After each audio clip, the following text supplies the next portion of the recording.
খাবার যদি হালাল না হয় ইবাদত কবুল হবে না। খাবার হালাল হওয়ার অন্যতম পূর্ব শর্ত হলো উপার্জনটাও হালাল হতে হবে। অনেকে খাবার হালাল নিয়ে বড় চিন্তিত, কিন্তু উপার্জন হালাল নিয়ে কোনো চিন্তা করে না। আছে না নাই? আবার কতজন আছে ঘুষ খায়, এটারে আবার নাম দিছে বকশিস। কি নাম দিছে? বকশিস। এটা ইংরেজি নাম হলো স্পিড মানি। স্পিড মানি বুঝেন না? যেই টাকা দিলে কামের গতি বাড়ে, এটার নাম দিছে কি? স্পিড মানি। এরে ঘুষ রে আপনি যত নাম পাল্টাইয়া খান না কেন, ঘুষ তো ঘুষই থাকবে, ঠিক কিনা বলেন? ওইটারও যদি আপনি জমজমের পানি মনে করে খান, ওটা ঘুষই থাকবে, কোনো সন্দেহ নাই। এই যে কত মানুষ আছে এই নাম পাল্টাইয়া মনে করে যে খাইলেই মনে হয় জায়েজ হয়ে যাবে, কোনো সুযোগ নাই, কোনো সুযোগ। আরে ঘুষখোরের চেয়ে ডাকাত ভালো। কি বলো? কি ভালো জোরে বলেন? ঘুষখোরের থেকে চোর ভালো, জোরে বলেন কি ভালো? ঘুষখোরের থেকে ছিনতাইকারী ভালো। কি ভালো জোরে বলেন? ডাকাতি করার মাধ্যমে ও তো একটা গুনাহ করবে, তার মানে সে হক নষ্ট করে নিয়ে গেল। চুরি করার মাধ্যমে হক নষ্ট করে নিয়ে গেল। আর যারা এই সরকারি চাকরিজীবী আসনে বৈশা ঘুষ খায়, ওরা দুই ধরনের হক নষ্ট করে। কয় ধরনের? এক নাম্বার, মনে করেন প্রত্যেকটা জায়গায় সরকারি অফিসে সরকারি লোক নিয়োগ দেওয়া কেন? বলে ওই এলাকার লোকদের সেবা দেওয়ার জন্য। কি দেওয়ার জন্য? তারা যে আমাদের সেবা দিবে, এই জন্য মাস শেষে তাদের টাকা দেওয়া হয় না? টাকা কি ওনার বাড়ির থেকে আইনা দেয়, না আপনার আমার টাকা নিয়ে আই দেয়? তাহলে ওই লোকের কাছে আপনি যখন যাবেন, তার কাছ থেকে সেবা পাওয়া আপনার আমার হক। কি বলেন? সে যদি আমার আপনার ওই সেবা না দেয়, তাহলে সে এক নম্বরে আমাদের হক নষ্ট করলো। কি করলো? হক নষ্ট করলো। দুই নাম্বার, সে যদি ওই কাজ করতে গিয়ে উল্টা আমাদের কাছে টাকা পয়সা চায়, তাহলে কি হইল? বলেন, হক আদায় করবে আমার, উল্টা আমার কাছ থেকে আরো ঘুষ নিল, তাহলে পাপ কয় গুণ হইল? করবো। এখন বলেন ঘুষখোর ভালো না ডাকাত ভালো? ঘুষখোর ভালো না চোর ভালো? এই বহুত বুজুর্গ আছে টুপি মাথায় দিয়ে দাড়ি রেখে নামাজ পড়ে ঘুষ আর ঘুষ মনে করে না। সেজন্য এসব বিষয় থেকে সাবধান। উপার্জনটা নিরেট হালাল হতে হবে, সাথে সাথে খাবারটাও কি হতে হবে? হালাল হতে হবে। যদি কারো খাবার হারাম হয়, বড় বড় চার ক্ষতি আলোচনা শেষ। এক নম্বর ক্ষতি, যে হারাম খায় তার দোয়া আল্লাহ তাআলা কবুল করেন না। নবীজি এক ব্যক্তির ব্যাপারে বলতেছেন, লোকটা বহুদূর সফর করে, চুলগুলো তার উস্কু খুস্কু, আল্লাহ তাআলার কাছে বাইতুল্লাহর কাছে এসে দোয়া করতেছে। লোকটার অবস্থা এইরকম, যেই দেখবে সে মনে করবে তার দোয়া আল্লাহ কবুল করবেনই করবেন। কিন্তু এই ব্যক্তির বাস্তব অবস্থা আল্লাহ তাআলা নবীজিকে জানায়া দিলেন। নবীজি বলেন, ওই ব্যক্তির দোয়া আল্লাহ কেমনে কবুল করবে? যার দেহটা হারাম খাবার দিয়ে গঠিত, যার পরনে হারাম টাকার পোশাক, তার দোয়া আল্লাহ তাআলা কেমনে কবুল করবে? দোয়া কবুলের সময়, দোয়া কবুলের যে স্থানগুলো আছে, ওখানে গেলে ওই সময়গুলোর মধ্যে তার দোয়া কবুল করবেন না। দুই নাম্বার ক্ষতি, নবীজি বলেন, লা ইয়াদখুলুল জান্নাতা জাসাদুন গুযিয়া বিল হারাম। হারাম ভক্ষণকারীর শরীর জান্নাতে প্রবেশ করবে না। তিন নাম্বার, ইবাদত কবুল হবে না। আল্লাহ তাআলা বলেন, ইয়া আইয়ুহার রাসূলু কুলু মিনাত তাইয়্যিবাত ওয়া'মালু সালিহা। আল্লাহ তাআলা সব রাসূলগণকে একই নির্দেশ দিয়েছেন, হে রাসূলগণ, আপনারা পবিত্র খান আর আমলে সালেহ করেন। বুজুর্গানে দিন বলেন, এখানে সব রাসূলগণকে নির্দেশ দেওয়ার অর্থ হলো আমাদেরকে প্রথমত তাইয়্যিব তথা পবিত্র তথা হালাল খাবারের গুরুত্ব আল্লাহ তাআলা বুঝাইতেছেন। এরপরে আমলে সালেহের কথা বলতেছেন। তার মানে যে অপবিত্র খাবার খেয়ে, হারাম খেয়ে আমল করবে, তার আমলে সালেহ হবে না, তার আমল আল্লাহর কাছে কবুল হবে না। হারাম টাকার ইফতার সাহরি কইরা তারাবি পড়লে, রোজা রাখলে কোনো লাভ নাই। চার নাম্বার, অনেকে আছে হারামকে হারাম মনে করে না। কেউ যদি হারামকে হালাল মনে করে, নিঃসন্দেহে তার ঈমান থাকবে না। একজন মদ খায়, কবিরা গুনাহ, কিন্তু কেউ একজন মদ খায় না, কিন্তু এটারে হারাম মনে করে না, বলে তুমি বেঈমান। একজন মদ খায় বিসমিল্লাহ বইলা বলে তুমি বেঈমান, মদ খাইয়া আলহামদুলিল্লাহ কয় বলে তুমি বেঈমান। আমাদের সমাজে অনেক মানুষ এমন আছে হারাম টাকা খায়, হারাম খাবার খায়, হারাম উপার্জন করে, আবার ওইটা খাইয়া কয় আলহামদুলিল্লাহ। সেটা এরকম সরকারি চাকরি টাকরি শেষ, 1 কোটি টাকা পাইছে, চিন্তা করতেছে কারে দিব, কি হবে না হবে, ব্যাংকে ফালায় রাখি, ফিক্সড ডিপোজিট মাসে 1 লাখ। আছে না এরকম? এখন একজন জিজ্ঞাসা করে, চাচা চাকরি বাকরি তো এখন নাই, কেমন চলতেছে? কয় আগের চেয়ে ভালো চলে। চাকরি ছিল ভালো চলতো না, এখন চাকরি নাই, ভালো চলে কেমনে? বলে 1 কোটি টাকা ব্যাংকে ফালায় রাখছি, মাসে মাসে 1 লাখ পাই, আলহামদুলিল্লাহ ভালো মতো চলতেছে। এখন কন্ত এই সুদের টাকা খাইয়া যদি আলহামদুলিল্লাহ কয়, ইমান থাকবো না যাইব? জোরে বলেন, থাকবে না যাবে? সেজন্য সাবধান, বুঝে শুনে কাজ করতে হবে। আমাদের উপার্জন সাথে সাথে খাবারটাকে কি করতে হবে? হালাল করতে হবে। প্রত্যেকটা হালাল খাবারের একটা প্রভাব আছে, হারাম খাবারের একটা প্রভাব আছে। ইসলাম যেই খাবারগুলোকে হালাল করেছে, এই খাবার হালালের কারণ আছে, আবার যেই খাবারগুলোকে হারাম করেছে, এই খাবারগুলো হারামেরও গুরুত্বপূর্ণ কিছু কারণ আছে। যেহেতু আমলের মৌসুম আসতেছে, এই সময়টাতে ছোট বড় সারা বছর যারা আমল করে না, নামাজ পড়ে না, তারাও নামাজ পড়ে, ঠিক না? আর যারা পড়ে এরা চেষ্টা করে একটু ইবাদত বেশি করার, এটা স্বাভাবিক, কারণ ইবাদতের মৌসুম। এই সময়টাতে মানুষ ইবাদতের জন্য প্রহর গুনতে থাকে। রাসূল আকরাম সাল্লাল্লাহু আলাইহি ওয়াসাল্লাম হাদিসের মধ্যে বলেছেন, আল্লাহ রসুল সাল্লাল্লাহু আলাইহি ওয়াসাল্লাম বলেন, আহসু হেলাল শাবানা লিরমাদান, তোমরা রমজানের প্রস্তুতির জন্য শাবানের চাঁদ গণনা করো। এজন্য আমাদের উচিত যে শাবান মাস যখনই আগমন ঘটে তখন থেকেই আমাদের উচিত যে এই চাঁদের তারিখ, এই চাঁদটাকে গণনা করা। যেমন আজকের তারিখ হলো 19 তারিখ। কয় তারিখ? শাবান মাসের 19 তারিখ আজকে। দুনিয়াতে যখন দেখবেন বড় বড় খেলা হয়, বিশ্বকাপ, ফুটবল, ক্রিকেট খেলা হয়, পত্রিকার পাতায় প্রথম পেজের এক পাশে ডে কাউন্টিং করা হয়, দিন গণনা করা হয়, লেখা থাকে বিশ্বকাপ ফুটবল খেলা আর মাত্র 100 দিন। 100 দিন থেকে গণনা শুরু করে, পরের দিন লেখে আর মাত্র 99 দিন।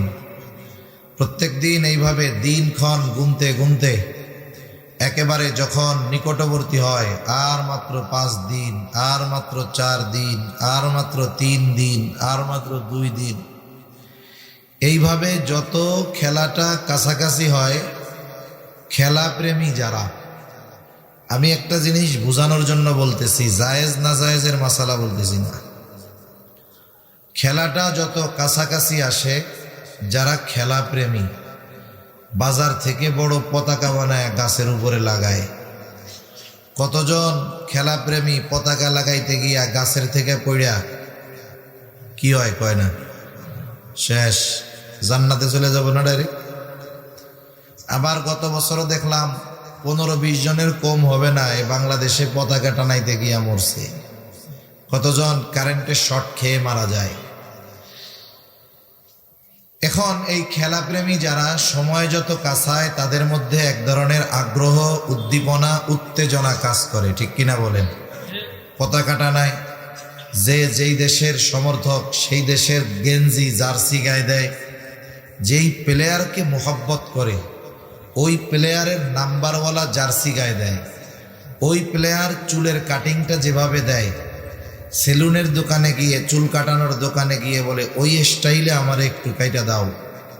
তার মানে খেলা শুরু হওয়ার আগে খেলা দেখার জন্য যত ধরনের প্রস্তুতি তার দরকার, সব ধরনের প্রস্তুতি সে শেষ করে ফেলে, ঠিক কিনা বলে? দুনিয়ার ডে কাউন্টিং করে প্রস্তুতি গ্রহণ করে, খেলা শুরু হওয়ার আগে সে নিজেকে প্রস্তুত করে ফেলে। অথচ আমাদেরও উচিত ছিল প্রত্যেকটা দিন এভাবে গণনা করে রমজানের জন্য নিজেদেরকে প্রস্তুত করে তোলা। আমরা কে কতটুকু করতেছি আমি জানি না, তবে এ ব্যাপারে আমার প্রস্তুতি অনেক কম। কিন্তু আমাদের দরকার ছিল, আমি কাউকে উদ্দেশ্য করে কথাগুলো বলতেছি না, আমরা আত্মসমালোচনা করতেছি। আমাদের উচিত ছিল যে আমাদের এই দিনগুলো গণনা করা। আমার প্রথম মন চাইছে আমি আপনাদেরকে আজকের তারিখটা জিজ্ঞাসা করি, কিন্তু আমি আমার ব্যথার কথা বলি। এই শাবান মাসের শুরু থেকে নিয়ে প্রত্যেকটা মাহফিলে গিয়ে আমি জিজ্ঞাসা করেছি আজকে কয় তারিখ শাবান মাসের। হায় হায়, সব মিলিয়ে 2-3 জন মনে হয় সঠিক তারিখ বলতে পারছে, আর একজনও পারে না। এজন্য আমি আর আপনাদের জিজ্ঞাসা করি নাই। এই জন্য সেজন্য আমরা এই তারিখগুলো গণনা করব। ইংরেজি তারিখ, বাংলা তারিখ, এগুলো আমাদের সব হিসাব ঠিক থাকে, কিন্তু ইংরেজি তারিখের সাথে বাংলা তারিখের সাথে আমাদের কোনো ইবাদতের সম্পৃক্ততা মূলত কিন্তু নাই। যেই তারিখের সাথে আমাদের গুরুত্বপূর্ণ বড় বড় ইবাদত সম্পৃক্ত, যেটাকে আমরা হিজরি সন বলি অথবা চন্দ্র তারিখ বলি, চাঁদের তারিখ বলি, এটার সাথে আমাদের গুরুত্বপূর্ণ ইবাদতগুলো সম্পৃক্ত। জানা থাকলে জবাব দিবেন। বলেন তো ইসলামের ভিত্তি কয়টি? জোরে বলেন না, কয়টা? 5টি ইসলামের ভিত্তি। সোজা কথায় যদি বলি, কালিমা, নামাজ, রোজা, হজ, যাকাত। কালিমা, নামাজ, রোজা, হজ, যাকাত। এই যে রমজান আসতেছে, রোজা আসতেছে, বলেন তো রোজা কি ইংরেজি তারিখের হিসাবে রাখা হয় নাকি চন্দ্র তারিখের হিসাবে রাখা হয়? রোজার 2 মাস 10 দিন পরে মুসলমানদের অন্যতম গুরুত্বপূর্ণ এক ইবাদত, ইসলামের অন্যতম এক ভিত্তি। রোজার 2 মাস 10 দিন পরে ইসলামের অন্যতম এক ভিত্তি হজ। বলেন তো এই হজ আরবি তারিখ অনুযায়ী হয় নাকি ইংরেজি তারিখ অনুযায়ী হয়? প্রতি বছর সামর্থ্যবান মানুষ যারা, যাদের আল্লাহ তাআলা সম্পদ দিয়েছে, যারা নেশাব পরিমাণ মালের মালিক, এই মানুষগুলো প্রতি বছর যে যাকাত দেয়, বলেন তো এই যাকাত দেওয়ার সময়সীমা যে 1 বছর, এটা কি ইংরেজি হিসাবে নাকি চন্দ্র হিসাবে? তাহলে আমি গুরুত্বপূর্ণ 3টি ইবাদতের কথা আপনাদের সামনে বললাম, যেই 3টি ইবাদত ইসলামের বুনিয়াদ, ভিত্তিগুলোর মধ্যে গুরুত্বপূর্ণ 3টি ভিত্তি। এই বিষয়গুলোর সম্পৃক্ত চন্দ্র তারিখের সাথে। অথচ আফসোস, আমাদের অনেক সমাজে পরিস্থিতি এইরকম যে আমরা আমাদের অজ্ঞতার কারণে, আলসেমির কারণে এই তারিখগুলো হিসাব রাখা জরুরি ছিল, কিন্তু আমাদের কেউ আমরা হিসাব রাখি না। ঠিক কিনা বলেন? এজন্য এই বিষয়টা নিয়ে আমাদের একটু সচেষ্ট হওয়ার দরকার। কারণ যেহেতু এই তারিখের সাথে ইবাদতের সম্পর্ক, এজন্য এই তারিখগুলো আমরা হিসাব রাখব। কেমনে রাখতে পারি? আমি প্রায় জায়গায় যেই পরামর্শটা দিয়েছি আপনাদের সাথেও সেটা শেয়ার করি। যেই কাজটা আমরা করব, যে মসজিদের মধ্যে তো আমাদের নামাজের সময়সূচি আছে, অনেক নামাজের সময়সূচির মধ্যে ইংরেজি তারিখও উল্লেখ করা হয়, কিন্তু আফসোস আরবি তারিখটা দেওয়া হয় না। আমরা একটু নিজ উদ্যোগে একটা হোয়াইট বোর্ড অথবা ব্ল্যাক বোর্ড কিনতে পারি, এরপরে উপরে 2টা ঘর করতে পারি। এক ঘরের মধ্যে লিখব হিজরি সন, যত সন এটা লিখব, এরপরে লিখব মাস, কোন মাস চলে। বছর যদি একবার লিখি, 1 বছরে যদি না মুছে যায় আর লেখার কোনো দরকার হবে? হবে না। এরপরে মাস যদি একবার লেখা দেই, এই মাস 1 মাসের মধ্যে মুছে না গেলে আর পরিবর্তন করা লাগবে না। এইবার নিচের অংশটাতে বড় করে তারিখ লিখে দেই। আরবি তারিখ সূর্যাস্তের সাথে সাথে শেষ হয়, নতুন আর এক তারিখের শুরু হয়। ইংরেজি হিসাব যেমন রাত 12টায় 1 তারিখ শেষ, রাত মধ্যরাতের পর থেকে নতুন আর এক তারিখ শুরু। আরবিতে কি? সূর্য ডোবার সাথে সাথে একটা তারিখ শেষ, নতুন আর এক তারিখের শুরু। যদি এটা কন্টিনিউ ধারাবাহিক আমরা করি, মুসল্লিরাও এই দায়িত্ব নিয়ে নিতে পারে যে মাগরিবের সময় নামাজে গেল, আস্তে করে ডাস্টার দিয়ে মুছে 5 তারিখ হলে 6 তারিখ লেখা দিল। এতে কি হবে? কমপক্ষে 5 ওয়াক্তের মুসল্লি যারা আছে, এরা আরবি তারিখ মাস্টার ব্যাপারে আর অজ্ঞ হবে না। ঠিক কিনা বলেন? সিস্টেমটা করলে খারাপ হয় না, মন্দ হয়? প্রত্যেক জায়গায় এই হিসাব রাখার দরকার। এটা মুসলমানদের কালচারের, সংস্কৃতির গুরুত্বপূর্ণ একটি অংশ। এটার সাথে আমাদের নবীজির হিজরতের সম্পর্ক, যেহেতু হিজরত থেকে এই সময় গণনা করা হয়েছে বিধায় এই সনটার নাম হলো হিজরি সন। কি সন বলেন? অথচ দেখেন এই যে রোজার পরপরই পহেলা বৈশাখ আসবে, 14ই এপ্রিলে পহেলা বৈশাখ, ওই সময় বান্দাবাদের কথা বলে দেওয়া লাগবে না, ওগুলো ভালো জানবে, কিন্তু মুসলমানের সন্তানেরা এই তারিখগুলোর ব্যাপারে আমরা অজ্ঞ। এটা আমাদের জন্য বড়ই কষ্টের এবং লজ্জার, ঠিক কিনা বলেন? তো সম্মানিত সুধী, আমি যে কথা মূলত বলতে চাচ্ছি, রমজান মাস আমলের মাস। এ মাসে সবাই আমল করে, প্রত্যেকেই চিন্তা করে আমি রোজা রাখি, কত কষ্ট হয় গরমে, এরপরেও তারাবি পড়ি, নেক আমল করার চেষ্টা করি। এখন এই নেক আমলগুলো একজন মানুষ করলো, কিন্তু কিছু ত্রুটি বিচ্যুতির কারণে তার এই আমলগুলো আমলে সালেহ হলো না, তার এই আমলগুলো আল্লাহর দরবারে কবুল হলো না। এত পরিশ্রম করার পরে পরকালে সে যদি জানতে পারে যে আমার নামাজ, আমার রোজা, আমার কোরবানি, আমার ইবাদত কিছুই কবুল হয় নাই, বলেন তো কষ্ট বেশি লাগবে নাকি কম লাগবে? একজন করে নাই, শাস্তি পাইছে, আর একজন করার পরেও যখন এই করাটা তার কাজে লাগে নাই, কষ্ট আরো বেশি লাগবে। এজন্য যেহেতু ইবাদতের মৌসুম, আল্লাহ তাআলা এই মাসে ইবাদতের প্রতিদান বহুগুণ বাড়িয়ে দেন, অফারের মাস। আমাদের দেশে রমজান মাস আসলে ব্যবসায়ীরা দাম বাড়ায়, আর আল্লাহ তাআলা ইবাদতের দাম বাড়ায়, এই আর কি। অন্যান্য দেশে রমজান মাস আসলে, মুসলিম বিশ্বের অধিকাংশ দেশে পণ্যের দাম কমানো হয়, আর আমাদের দেশে বাড়ানো হয়। আল্লাহ তাআলা ওদেরকে হেদায়েত দান করুক। আল্লাহ তাআলাও ইবাদতের প্রতিদান এই রমজান মাসে আমাদের জন্য বাড়ায়া দেয়, সুবহানাল্লাহ। আল্লাহ রাব্বুল আলামিন ইবাদতের প্রতিদানের ক্ষেত্রে নারী হোক আর পুরুষ হোক,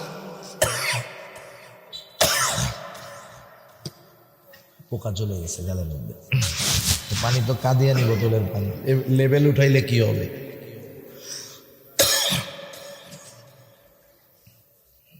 মনে করেন লেভেল উঠে গেছে, কিন্তু আমি তো বুঝতেছি এটা বোতলটা কাদিয়ানি, মানে তার প্রাণের পানি।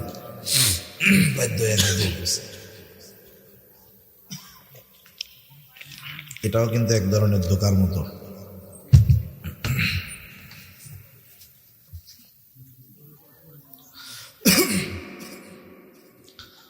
আল্লাহ তাআলা ইবাদতের ক্ষেত্রে নারী হোক আর পুরুষ হোক, ইমানদার নারী পুরুষ যখন ইবাদত করে, প্রতিদানের ক্ষেত্রে আল্লাহ তাআলা তারতম্য করেন না, কম বেশি করেন না। নারী পুরুষের মধ্যে আল্লাহ তাআলা এই বিষয়ে সমতা আল্লাহ তাআলা রেখেছেন। তবে নারী এবং পুরুষের মধ্যে কয়েকটা জায়গায় পার্থক্য আছে। এছাড়া আল্লাহ সুবহানাহু ওয়া তাআলা অন্যান্য সকল বিষয়ে নারী এবং পুরুষদের মধ্যে সমতা দিয়েছেন। এক নাম্বার তারতম্য বা পার্থক্য হলো, সৃষ্টিগতভাবে নারী এবং পুরুষের মধ্যে আল্লাহ তাআলা পার্থক্য রেখেছেন। নারী এবং পুরুষের মধ্যে আল্লাহ পার্থক্য রেখেছেন। এই পার্থক্যটা চিরন্তন। এই পার্থক্যটা কি বলেন? মানে আল্লাহ তাআলা পুরোপুরি এটা সিদ্ধান্ত যে নারী ও পুরুষ। অথচ দেখেন, নারীকে আল্লাহ তাআলা নারীকে কিছু বিশেষ বৈশিষ্ট্য দিয়ে আল্লাহ তাআলা সৃষ্টি করেছেন। যিনি নারী, তার শারীরিক কিছু বিষয় আছে। আল্লাহ তাআলা তাকে গর্ভধারণের ক্ষমতা দিয়েছেন, তার বডির স্ট্রাকচার পুরুষদের চাইতে ভিন্ন। আবার আল্লাহ তাআলা পুরুষদেরকেও কিছু বৈশিষ্ট্য দিয়ে সৃষ্টি করেছেন। পুরুষের বৈশিষ্ট্য কি? যে সে সন্তান ধারণে অক্ষম, কিন্তু আল্লাহ তাআলা তার মাধ্যমে সন্তান জন্মের ব্যবস্থা করেন। এর বডির কিছু স্ট্রাকচার আছে যেটা নারীর সাথে মিলবে না। তাহলে নারীকে বলে যে নারীর বৈশিষ্ট্য নিয়ে পূর্ণ জন্মগ্রহণ করেছে সে নারী, পুরুষের বৈশিষ্ট্য নিয়ে যে জন্মগ্রহণ করে সে পুরুষ। তাহলে জন্ম থেকেই এটা নির্ধারিত হয়ে যায় যেই মানুষটা জন্ম নিল সে পুরুষ না নারী, এটা জন্মের সময় নির্ধারিত হয়ে যায়, ঠিক কিনা বলেন? আমাদের সমাজে আরেক ধরনের মানুষ আমরা দেখি, যাদেরকে আমরা বলি হিজড়া বলি আমাদের ভাষায়। হিজড়া কারা? হিজড়া হলো এমন মানুষ যার মধ্যে নারী এবং পুরুষ উভয়ের বৈশিষ্ট্য পাওয়া যায়। নারী এবং পুরুষ উভয়ের বৈশিষ্ট্য পাওয়া যায়। এখন শরীয়ত কি বলে হিজড়ার ব্যাপারে? প্রথমত আমাদেরকে জানতে হবে, এই বিষয়টা যদি কারো মধ্যে দেখা যায় যে ছোট বাচ্চা জন্মগ্রহণ করছে, তার মধ্যে উভয় আলামত আছে, এটা কিন্তু অসুস্থতা, রোগ। যথাসময়ে যদি চিকিৎসা গ্রহণ করা হতো সহজেই এটা ঠিক হয়ে যেত। কিন্তু বাস্তবতা হলো সমাজের মানুষের লজ্জায় এটা চুপ থাকে, কিছু বলে না। এরপরে ওই বাচ্চাটা বড় হয়, তার মধ্যে নারী পুরুষ উভয়ের আলামত দেখা যায়। সমাজের মানুষ তাকে টিটকারি করে। একটা সময় ও মানুষের সমাজ থেকে গিয়ে অন্য আর এক পরিবেশে গিয়ে সে বিষে তাদের সাথে থাকে। এরকমই তো হয় নাকি? অথচ হিজড়ার ব্যাপারে শরীয়তের সুস্পষ্ট দিক নির্দেশনা আছে। কি? হিজড়াদের মধ্যেও নারী হবে অথবা পুরুষ হবে, দুই বৈশিষ্ট্য নিয়ে জন্মগ্রহণ করেছে। এ নারী অথবা পুরুষ কেমনে হবে? বলে যেই হিজড়ার মধ্যে পুরুষের বৈশিষ্ট্য বেশি, সে পুরুষ হিসাবে ধর্তব্য হবে এবং তার ব্যাপারে একজন সুস্থ পুরুষের যেই শরঈ হুকুম ওর জন্য পরিপূর্ণ ওই হুকুম হবে। আবার যেই হিজড়ার মধ্যে নারীর বৈশিষ্ট্য বেশি, পুরুষের বৈশিষ্ট্য কম, এই হিজড়া সে নারী বলে ধর্তব্য হবে এবং একজন সুস্থ নারীর ব্যাপারে শরীয়তের যেই হুকুম, এই হিজড়া যার মধ্যে নারীর বৈশিষ্ট্য বেশি, তার ব্যাপারে হুবহু একই হুকুম। এখন আসেন, তাহলে বলেন শরীয়তের দৃষ্টিকোণ থেকে মানুষ কয় রকমের? হয়তো নারী হবে, না হয় পুরুষ হবে। সে যদি অসুস্থ হয়, উভয় বৈশিষ্ট্য নিয়ে জন্মগ্রহণ করে, তাহলে যেই বৈশিষ্ট্য তার মধ্যে বেশি তাকে ওই দলের বলে পরিগণিত করা হবে। পুরুষের হলে পুরুষ, আর যদি নারীর বৈশিষ্ট্য বেশি হয় তাহলে সে নারী হবে। তাহলে বলেন এই দুনিয়াতে মানুষ কয় ভাগে বিভক্ত? দুই ভাগে বিভক্ত। এখন আসেন ফলাফল কত ক্ষতি হবে।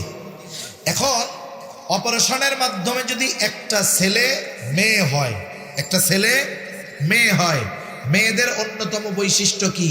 বলে মেয়েদের অন্যতম বৈশিষ্ট্য হলো সে সন্তান জন্মদানে সক্ষম হবে। কিন্তু যেই পুরুষ অপারেশনের মাধ্যমে কিছু পরিবর্তন করে, কিছুই করে না। পুরুষ মেয়ে সাজার জন্য বুকের গোস্তটা একটু ফুলায়, হ্যাঁ, দাড়িগুলাকে হরমোন দিয়ে ফেলে, বিশেষ থেরাপি দিয়ে ফেলে দেয়, আর বেশি কিছু করে না। আর কেটে কুটে একটু অপারেশন করে, এতটুক। কিন্তু ওই পুরুষ থেকে নারী হওয়া মেয়েটা গর্ভধারণ করতে পারে না, সে জীবনেও গর্ভধারণ করতে পারবে না। কথাটা বুঝতে পারছেন? এটা তার দ্বারা অসম্ভব। এখন আসেন, ও তো নারী হইল, সাজলো, আসলে শরীয়ত কি বলে? ও নারী না পুরুষ? পুরুষ। এখন ওকে যদি বিবাহ দেওয়া হয় কারো সাথে, ও তো নারী সাজছে, তাহলে বিবাহ দিবে কার সাথে? বলে একটা পুরুষের সাথে বিবাহ দিবে। এখন এই পরিবর্তনকামী, রূপান্তরকামী যেই নারীটা, শরীয়ত বলে ও পুরুষ, ও বলতেছে আমি নারী, এই জন্য পুরুষের সাথে বিবাহ বসলাম। এখন বলেন তো, এই মেয়েটা যে সেজেছে মেয়ে, ও যদি কোনো ছেলের সাথে বিবাহ বসে তাহলে কি হবে? বলে পুরুষে পুরুষে জেনা হবে। ঠিক কিনা বলেন? এক নাম্বার, সমাজের মধ্যে এই জঘন্য পাপ বিস্তার লাভ করবে। দুই নাম্বার, এইগুলার মাধ্যমে এই দুনিয়া থেকে মানব বিস্তার, মানব যেই জন্মের যেই ধারাবাহিকতা আল্লাহ তাআলা রেখেছেন, এটা বন্ধ হয়ে যাবে। এজন্য উচিত কি ছিল, যদি কেউ পুরুষ নিজের মনে মনে মেয়ে ভাবে, তাহলে বুঝতে হবে এ একটা রোগী। এ কি বলেন না? রোগী। উচিত ছিল গভর্নমেন্টের এদের চিকিৎসার ব্যবস্থা করা, এদের চিকিৎসার ব্যবস্থা করার দরকার ছিল। কিন্তু উল্টাপাল্টা কি যে করে এইগুলা, এরা এদের এই ভ্রান্ত ভ্রষ্ট দাবিকে অধিকার হিসাবে এ সমাজে প্রতিষ্ঠিত করতে চায়। নাউজুবিল্লাহ বলেন। এজন্য এই বিষয়টা শুধু ইসলাম ধর্মের সাথে সাংঘর্ষিক নয়, এই বিষয়গুলোর ব্যাপারে ধর্মমত নির্বিশেষে আন্দোলন গড়ে তোলার দরকার। এটা আমরা অনেকে মনে করি এটা মনে হয় শুধু হুজুরদের ব্যাপার, এটা ওলামায়ে কেরামের ব্যাপার। না না, এই বিষয়টা প্রত্যেকটা ধর্মের সাথে সাংঘর্ষিক। এজন্য আমাদের উচিত প্রত্যেকটা এলাকা থেকে সচেতনতার সাথে সব ধর্মের মানুষজনদেরকে নিয়ে বসে এই কথাগুলো আলোচনা করার দরকার এবং প্রত্যেকটা এলাকা থেকে দুর্বার আন্দোলন গড়ে তোলার দরকার। ঠিক কিনা বলে? কথায় আসলো তাই বললাম আর কি। তাহলে সৃষ্টিগতভাবে আল্লাহ তাআলা নারী এবং পুরুষের মধ্যে পার্থক্য রেখেছেন, শরীয়তের হুকুমের ক্ষেত্রে পার্থক্য রেখেছেন। যেই বিষয়টার মধ্যে পার্থক্য শরীয়তের হুকুমগুলোর, এর মধ্যে অন্যতম একটি হলো যে ওয়ারিসি সম্পদ বন্টনের ক্ষেত্রে একজন পুরুষকে যেই পরিমাণ দেওয়া হয়, একজন পুরুষকে যা দেওয়া হয় দুইজন বোনকে তা দেওয়া হয়, অথবা পুরুষের চাইতে নারীকে অর্ধেক দেওয়া হয়। এটাই তো নাকি? দেখেন, এটাকে সামনে এরা বলতে চায় যে ইসলাম নারীদেরকে ঠকিয়েছে। নাউজুবিল্লাহ বলেন। আমি একটা উদাহরণ দেই, তাহলে বাকি কথাটুকু আপনাদের বুঝতে সহজ হবে। মনে করেন একজন লোক বেতন পায় 50,000 টাকা। কত টাকা? একটু কথা বললেন, কত হাজার? সাউন্ড বাড়ান, একটু ভলিউমটা ছাড়েন, আওয়াজটা সুন্দর জন্য টাইনে নেয় ওরকম করেন। আমারে তো আওয়াজ দেন না, বক্স যদি এই জায়গায় দিতে হয় তাহলে এই কোনায় আর এই কোনায় দিবেন, আর ওরকম দিলে একটা মনিটর দিবেন, তাহলে কথা বলতে আরাম হবে। এমনি আওয়াজ সুন্দর আছে মাশাআল্লাহ।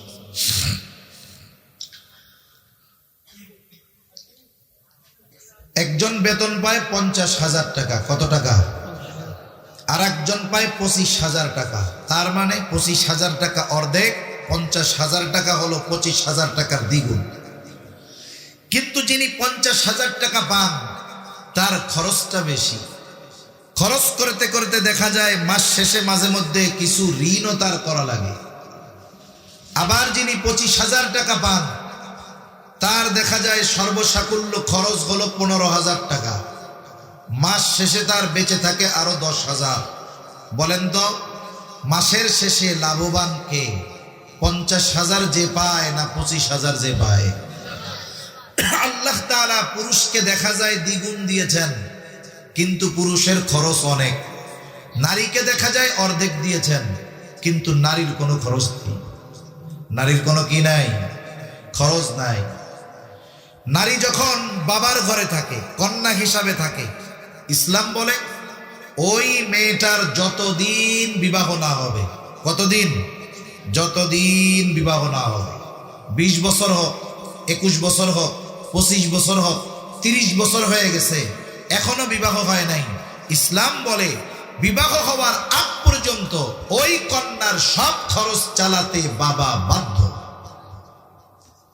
কিন্তু ছেলের ব্যাপারে কি? একটা ছেলে যখন বালেগ হয়, বালেগ হওয়ার পর রিভার্ব আছে, রিভার্ব দিয়ে আওয়াজটা সুন্দর করে দেন। হ্যাঁ, বুঝেনি? একটা ছেলে যখন বাবার ঘরে বড় হয়, বাবাকে কতটুকু সময় পর্যন্ত ওই সন্তানের খরচ বহন করতে বাধ্য করা হয়েছে? একটা ছেলে বালেগ হওয়ার আগ পর্যন্ত। হাদিসের মধ্যে আসছে আহাদ্দুল বুলুগ, বালেগ হওয়ার সর্বশেষ সময়সীমা হলো 15 বছর। কত বছর বলেন? আপনাদের কি খারাপ লাগতেছে কথা? এগুলো প্রয়োজনীয় কথা। বালেগ হওয়ার সর্বশেষ সময়সীমা কত বছর? জোরে বলেন। এই 15 বছর কিন্তু ইংরেজি হিসাবের 15 বছর নয়, চন্দ্র হিসাবের 15 বছর। সেই হিসাবে ইংরেজি হিসাব যদি করি, একটা ছেলে সর্বশেষ বালেগ হওয়ার মেয়াদ হলো 14.5 বছরের একটু বেশি। তাহলে বলেন, একটা ছেলে 14.5 বছরের পরে ওকে আর নাবালক বলার সুযোগ আছে? যতই খাতা কলমে লিখুক, 18 বছরের আগে বালেগ হয় না।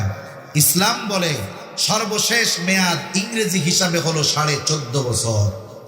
এর আগেও হতে পারে, 13 বছরেও বালেগ হতে পারে, 12 বছরেও হতে পারে। যখন একটা ছেলে বালেগ হয়ে যায়, বাবা যদি তাকে বলে এখন থেকে আমি তোমাকে আর খরচ দিতে পারবো না, লেখাপড়া করাতে পারবো না, তুমি এখন থেকে আমাকে উপার্জন করে খাওয়াবা, শরীয়তের আইন হলো ওই প্রাপ্তবয়স্ক সন্তান বাবা যদি তাকে খরচ না দেয়, বাবা যদি অক্ষম হয়, তাহলে সে উপার্জন করে বাবা মার খরচ মিটাইতে বাধ্য। সন্তানের বয়স হয়ে গেছে, বালেগ হয়ে গেছে, বাবা যদি বলে তুমি তো প্রাপ্তবয়স্ক, তোমার খরচ আর আমি দিতে পারবো না। বাবা বাধ্য নয়। তার মানে একটা ছেলে প্রাপ্তবয়স্ক হওয়ার পরে ওই বাবা যদি ওই সন্তানের পড়ালেখার খরচ চালায়, অন্যান্য খরচ চালায়, এটা বাবা এক্সট্রা ভাবে সন্তানের উপরে অনুগ্রহ করে। কিন্তু মেয়ের ক্ষেত্রে বলেন তো, বালেক হইলেই খরচ দেওয়া বন্ধ করে দেওয়া যাবে? 30 বছরও যদি বিবাহ না হয় বাপ খরচ দিতে বাধ্য। কিন্তু ছেলের ক্ষেত্রে মেয়াদ সর্বশেষ সময়সীমা 14.5 বছর, এরপরে বাপ যদি ছেলের খরচ দেয়, এক্ষেত্রে ছেলের প্রতি বাবা ইহসান করে।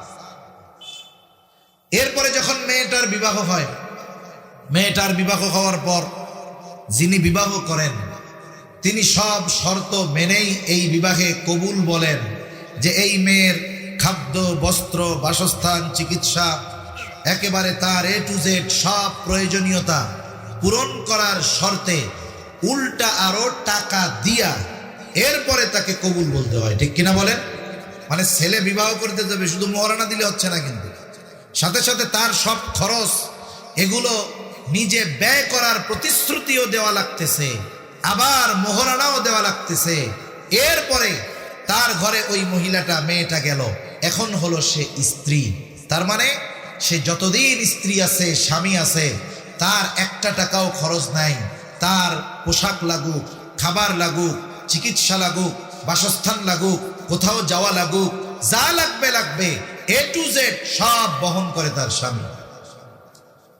এরপরে আল্লাহ তাআলা সন্তান দিছে, ছেলে দিছে, স্বামী মারা গেছে। এখন আল্লাহ তাআলা স্পেশাল ভাবে কোরআনুল কারীমের মধ্যে ওই মায়ের যত্ন নেওয়ার জন্য, প্রয়োজন পূরণ করার জন্য আল্লাহ তাআলা সন্তানদেরকে স্পেশাল ভাবে কঠোর নির্দেশ দিয়েছেন। ঠিক কিনা বলেন? আমি যখন আসতেছি তখন যিনি বয়ান করতেছিলেন ওই হাদিসটা বলতেছিলেন যে নবীজি সিঁড়ি দিয়ে উঠতেছে, মেম্বারে উঠবে, আমিন বলছে 3 বার। এর মধ্যে একবার আমিন বলার কারণ, যেই লোক যে তার মা বাবাকে বৃদ্ধ অবস্থায় পেল, 2 জনকে অথবা উভয়ের একজনকে, কিন্তু তাদের সন্তুষ্টি অর্জন করতে পারলো না, সে ধ্বংস হোক।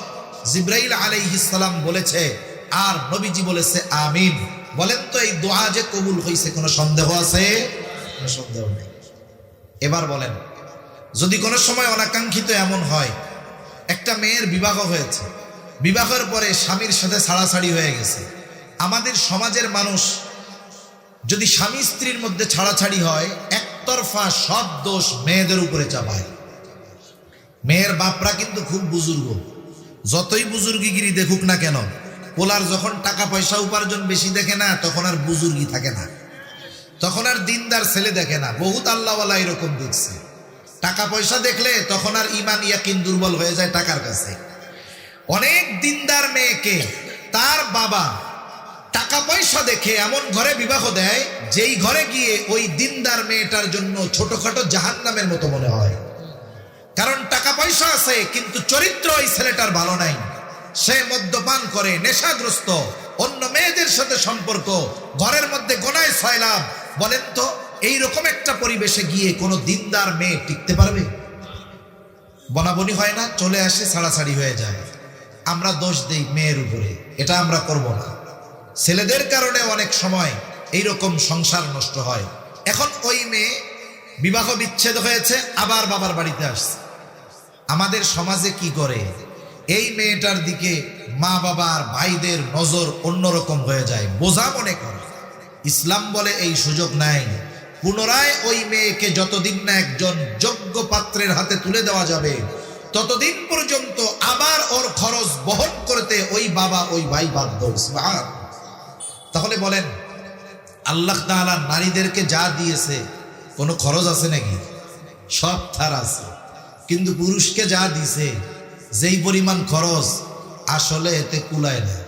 যদি ওই হিসাবটায় আসেন, তাহলে দেখা যাবে এখানে আল্লাহ তাআলা নারীদেরকে জিতিয়ে দিয়েছেন, নারীদেরকে আল্লাহ কম দেয় নাই। এটা দেখা যায় ওই রকম। তা আমলের ক্ষেত্রে আল্লাহ তাআলা কাউকে কম দিবেন না। এমনটা হবে না যে পুরুষ নামাজ পড়লে সওয়াব বেশি পাবে, নারী পড়লে কম পাবে, বিষয়টা কখনো এমন হবে না। এক্ষেত্রে আল্লাহ তাআলা সমতার বিধান রাখছেন। এখন আসেন, নারী পুরুষ নেক আমল করে আল্লাহ তাআলার কাছ থেকে প্রতিদান লাভ করবে কখন? বলে যে কোনো আমলের পূর্ণ প্রতিদান পাওয়ার প্রধান শর্ত হলো ঈমান। প্রধান শর্ত কি জোরে বলেন? যে কোনো আমলের দুনিয়া আখিরাত উভয় জাহানে যদি কেউ পূর্ণ প্রতিদান চায়, ঈমানবিহীন হবে না। যখন একজন ঈমানদার নেক আমল করে, ঈমানদারের নেক আমলের প্রতিদান আল্লাহ তাআলা দুই ভাবে দেয়। কয়ভাবে? দুই ভাবে। একটা দেন দুনিয়ায়, মূলটা দেন আখিরাতে। কিছু দেন দুনিয়ায়, পরিপূর্ণ দেন কোথায় জোরে বলেন? আখিরাত। আল্লাহ তাআলা এই ঘোষণাই দিয়েছেন। আল্লাহ তাআলা বলেন, মান আমিলা সালিহাম মিন যাকারিন আও উনসা ওয়া হুয়া মুমিন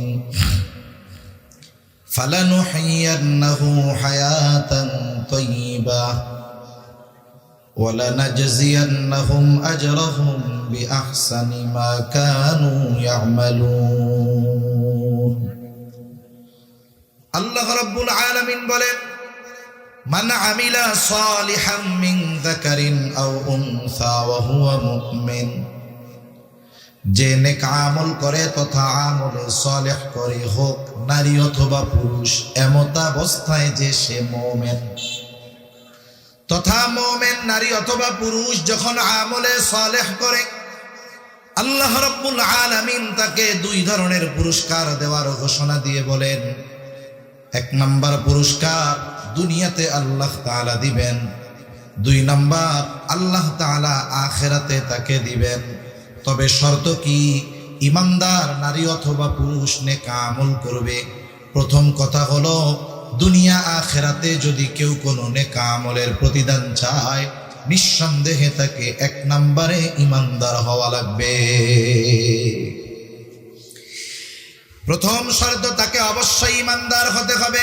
এরপরে কথা হলো আমলে সালেহ করবে। আমল এক জিনিস, আমলে সালেহ এটা কিন্তু আরেক জিনিস। আমল সবাই করে, কিন্তু সবারটা আমলে সালেহ হয় না। আমরা মসজিদ ভর্তি মুসল্লি, সবাই নামাজ পড়লাম,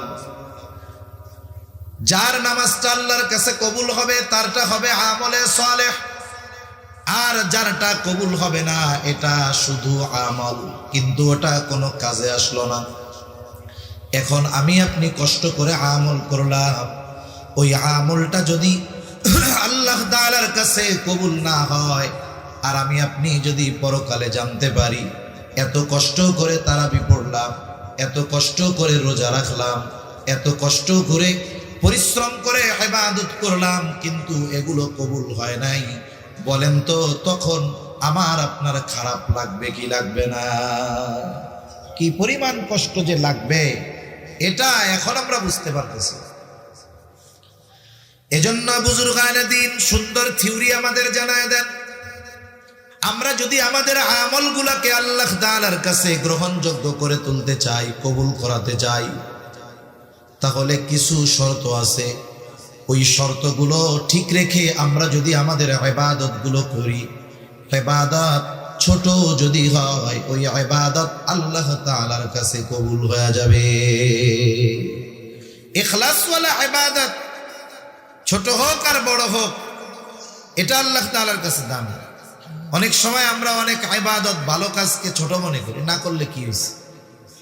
অথচ নবীজি সাল্লাল্লাহু আলাইহি ওয়াসাল্লাম বলেন, তোমরা ছোট কোনো ভালো কাজকে ছোট মনে করে তুচ্ছ করো না, আবার কোনো অন্যায়কে তোমরা ছোট মনে করো না। হতে পারে ওই ছোট ভালো কাজের কারণে আল্লাহ তাআলা মাফ করে দিবে, আবার হতে পারে ওই ছোট মন্দ যেটাকে তোমরা মন্দ মনে করো নাই, ওই মন্দ কর্মের কারণে আল্লাহ তাআলা শাস্তি দিতে পারে। প্রসিদ্ধ ঘটনা আছে, একজন দুশ্চরিত্রা মহিলা একটা কুকুরকে পানি পান করায়া আল্লাহ তাআলার কাছ থেকে ক্ষমা পেয়ে যাবে। আর একজন বিড়াল বেঁধে রাখছে, খাইতেও দেয় না, ছাইড়াও দেয় না। নবীজি বলেন আল্লাহ তাআলা তাকে কিয়ামতের দিন কঠিন শাস্তি দিবে এই কারণে। বিড়াল মারা তো বহু, আমরা মানুষ মারতে দ্বিধাবোধ করি না, ঠিক কিনা কোন? বিড়াল মারা এত স্যাম্পল কাজ। তাহলে ইবাদত কবুল হবে কোন কোন শর্তের আলোকে? বলে 1 নাম্বার, ঈমান তো লাগবেই লাগবে, সেজন্য ঈমানটা থাকলো। ইবাদত কবুলের অন্যতম প্রধান শর্ত ঈমান। এরপরে দ্বিতীয় শর্ত যেটা, সেটা হলো ইখলাস তথা নিয়তের বিশুদ্ধতা। আমরা হাদিসের মধ্যে পড়েছি, সকলের জানা, আখলিস দীনাকা ইয়াকফিকাল আমালুল কালিল। তোমার ঈমান খাঁটি করো তথা তোমার নিয়ত পরিশুদ্ধ করো, অল্প আমল নাজাতের জন্য যথেষ্ট হয়ে যাবে। যে কোনো ইবাদত করার ক্ষেত্রে আগে আমাকে টার্গেট ফিক্সড করতে হবে যে আমি এই ইবাদতটা কার জন্য করতেছি। আমার আপনার ইবাদত যদি আল্লাহর জন্য হয়, আল্লাহকে দেখানোর জন্য হয়, ওই ইবাদতটা আল্লাহ তাআলার কাছে সুন্দর ইবাদত বলে পরিগণিত হবে। কেননা আল্লাহ তাআলা বেশি ইবাদত চান না, আল্লাহ তাআলা সুন্দর ইবাদত চায়। পবিত্র কোরআনুল কারীমের সূরাতুল মুলকের মধ্যে আল্লাহ তাআলা বলেন, আল্লাযী খালাকাল মাউতা ওয়াল হায়াতা লিয়াবলুয়াকুম আইয়ুকুম আহসানু আমালা। আল্লাহ তাআলা বলেন, তিনি আল্লাহ আল্লাযী খালাকাল মাউতা ওয়াল হায়াত, যিনি মৃত্যু এবং জীবন সৃষ্টি করেছেন। আপনি যদি আল্লাহ তাআলাকে প্রশ্ন করি, আল্লাহ কেন আপনি মৃত্যু এবং জীবন সৃষ্টি করলেন? আল্লাহ তাআলা বলেন, লিয়াবলুয়াকুম, তোমাদের পরীক্ষা করার জন্য। আবার যদি প্রশ্ন করি, আল্লাহ কি পরীক্ষা করবেন? আল্লাহ তাআলা প্রশ্ন করার আগে জবাব দিয়ে বলেন, আইয়ুকুম আহসানু আমালা, পরীক্ষা হলো তোমাদের মধ্যে কার আমল কত সুন্দর। আল্লাহ তাআলা এটা বলেন নাই আইয়ুকুম আকসারু আমালা, আল্লাহ এটা বলেন নাই। আল্লাহ বলছেন আহসানু আমালা, তার আমল কত সুন্দর। সুবহানাল্লাহ। তাহলে আল্লাহ তাআলা বেশি ইবাদত চায় না সুন্দর ইবাদত চায়? একটু জোরে আওয়াজ দেন। সুন্দর ইবাদত চায়। এখন সুন্দর কাকে বলে? আমরা সুন্দর বলি যেটা দেখতে ভালো লাগে। আফ্রিকার একটা মেয়েরে যদি আইনা যুবকের সামনে দেওয়া হয়, ও দৌড় দিয়া পালাবে, ঠিক কিনা বলেন? ওরে বাবা, এটা মানুষ না ভূত? কথার কথা। এটা আল্লাহই সৃষ্টি করেছেন, কাউকে ছোট করা আমার উদ্দেশ্য নয়, এটা আমি বোঝানোর জন্য বলছি। আমাদের সংজ্ঞায় সুন্দর কাকে বলি? যাকে দেখার পরে আমার চোখ তৃপ্ত হয়, অন্তরের মধ্যে ভালো লাগে, আমরা আমাদের সংজ্ঞায় এটাকে সুন্দর বলি। কিন্তু আল্লাহ তাআলার সংজ্ঞায় সুন্দর এইটা না। রাসূল আকরাম সাল্লাল্লাহু আলাইহি ওয়াসাল্লাম বলেন, ইন্নাল্লাহা লা ইয়ানজুরু ইলা সুওয়ারিকুম ওয়ালাকিন ইয়ানজুরু ইলা কুলুবিকুম। নবীজি বলেন, নিশ্চয়ই আল্লাহ তাআলা কারো সূরত দেখেন না, কে কত সুন্দর আল্লাহ তাআলা এটা দেখেন না, কে কোন বংশের আল্লাহ তাআলা এটা দেখেন না। আল্লাহ তাআলা কি দেখেন? বলে ওয়ালাকিন ইয়ানজুরু ইলা কুলুবিকুম, আল্লাহ রাব্বুল আলামিন দেখেন তোমাদের কার অন্তরটা কেমন। আর ইখলাসের অবস্থান বাহিরে না, ইখলাসের অবস্থান জোরে বলেন কোথায়? অন্তরে। এজন্য মনে করেন আমি এসে আপনাদের মসজিদে নামাজ শুরু করছি, মুসল্লি ভরা, অনেক সময় মসজিদে হয় না সব মানুষ বসে আছে, এখন হঠাৎ করে একজন মধ্যে এসে নামাজে দাঁড়ায় গেছে, সবাই ওদিকে তাকায়, কে রে? এখন দাঁড়াইছে হুজুর। হুজুরও তাকায় তাকায় দেখে যে সামনের লোকজন পিছনে আমারে দেখতেছে, তাইলে নামাজটা তো একটু সুন্দর মতো পড়ার দরকার। এবার উনি থমছে, নজর সুন্দর মতো জায়গা মতন দিয়া ধীর স্থিরতার সাথে রুকু সেজদা ঠিক মতো করছে, 2 রাকাত নামাজ শেষ করছে। এখন মানুষজন দেখে বলতেছে, দেখ হুজুর কত সুন্দর নামাজ পড়লো, সুবহানাল্লাহ। এখন নামাজ যে হুজুর পড়ছে আল্লাহকে দেখানোর জন্য নাকি মানুষকে দেখানোর জন্য? তাহলে এই নামাজের নামাজ দেখে আমরা সবাই বলবো সুন্দর নামাজ, কিন্তু বলেন তো আল্লাহ তাআলার কাছে আমাদের এই সুন্দরের কোনো দাম আছে নাকি? এই জন্য কিয়ামতের দিন অনেক আবেদ ইবাদত করনেওয়ালা ব্যক্তি কিয়ামতে ইবাদত করে ধরা পড়ে যাবে। প্রসিদ্ধ হাদিস কম বেশি সবার জানা, হযরত আবু হুরায়রা রাদিয়াল্লাহু তাআলা আনহু থেকে বর্ণিত, কিয়ামতের দিন আল্লাহ তাআলা সর্বপ্রথম 3 শ্রেণীর মানুষকে হিসাবের জন্য ডাকবে। একজন শহীদকে প্রথমে ডাকা হবে, রক্তাক্ত অবস্থায় আল্লাহর সামনে হাজির। জিজ্ঞাসা করা হবে এই অবস্থা কেন? বলে আল্লাহ তে করতে আমি আমার জীবন দিয়ে দিয়েছি। আল্লাহ তাআলা জিজ্ঞাসা করবেন কার উদ্দেশ্য কি ছিল? লোকটা বলবে আল্লাহ আমি শুধুমাত্র আপনার সন্তুষ্টির জন্য। আল্লাহ তাআলা আমার আপনার অন্তরের খবর জানেন। আল্লাহ তাআলা বলবেন বান্দা তুমি মিথ্যা বলতেছো, আমি আল্লাহ তোমার অন্তরের খবর জানি। আমি আপনি আমার আপনার কত কাছে, আমি আপনি আমার আপনার যত কাছে তার চাইতে আল্লাহ তাআলা আরো বেশি কাছে। আমার আপনার অন্তরের সব কিছু আল্লাহ তাআলা জানেন। আল্লাহ তাআলা বলেন ওয়ালাকাদ খালাকানাল ইনসানা ওয়া না'লামু মা তুওয়াসওয়িসু বিহি নাফসুহু ওয়া নাহনু আকরাবু ইলাইহি মিন হাবলিল ওয়ারিদ। আল্লাহ তাআলা বলেন আমি মানুষ সৃষ্টি করেছি, ওয়া না'লামু মা তুওয়াসওয়িসু বিহি নাফসুহু, আমি জানি কোন জিনিস তার অন্তরের মধ্যে ওয়াসওয়াসা দেয়, কোন জিনিস অন্তরে ওয়াসওয়াসা দেয়। দুনিয়ার কোনো মেশিন বাহির হয় নাই আমার আপনার দেহের অর্গানগুলোর অবস্থা কি সেটা নির্ণয় করতে পারে, এই ধরনের মেশিন দুনিয়ায় আছে। কিন্তু অন্তরের মধ্যে কি কথা আছে, কি চিন্তা আছে, দুনিয়ার কোনো প্রযুক্তি সেটা জানে না। আমার আপনার অন্তরে কি আছে, কি ওয়াসওয়াসা দেয়, কোন চিন্তা আছে, দুনিয়ার কেউ না জানলেও যিনি জানেন তিনি কে? আল্লাহ তাআলা জানে। আল্লাহ তাআলা বলবে বান্দা তুমি মিথ্যা বলতেছ, তুমি যাতে করে দুনিয়ার মানুষ তোমার বীরত্বের প্রশংসা করে, তোমাকে বীর বলে, বাহাদুর বলে। বান্দা তুমি যে উদ্দেশ্য দুনিয়ায় তুমি তা পেয়ে গেছো। দুনিয়ার মানুষ তোমাকে বীর বলেছে, বাহাদুর বলেছে, তোমার বীরত্বের প্রশংসা করেছে। সুতরাং আজকে আমি আল্লাহর তরফ থেকে তোমার জন্য কিছু নাই, তুমি চলে যাও, তোমার ঠিকানা হলো চিরস্থায়ী জাহান্নাম। আল্লাহ তাআলা দ্বিতীয়তে একজন দানবীরকে ডাকবে, জিজ্ঞাসা করবে এ সম্পদ তুমি কোথায় ব্যয় করেছো? লোকটা বলবে আল্লাহ আপনার দেওয়া সম্পদ আমি দান করেছি, সাদকা করেছি। আল্লাহ যার ঘর নাই তারে ঘর বানায় দিছি, যার খাবার নাই তারে খাবার কিনে দিয়েছি।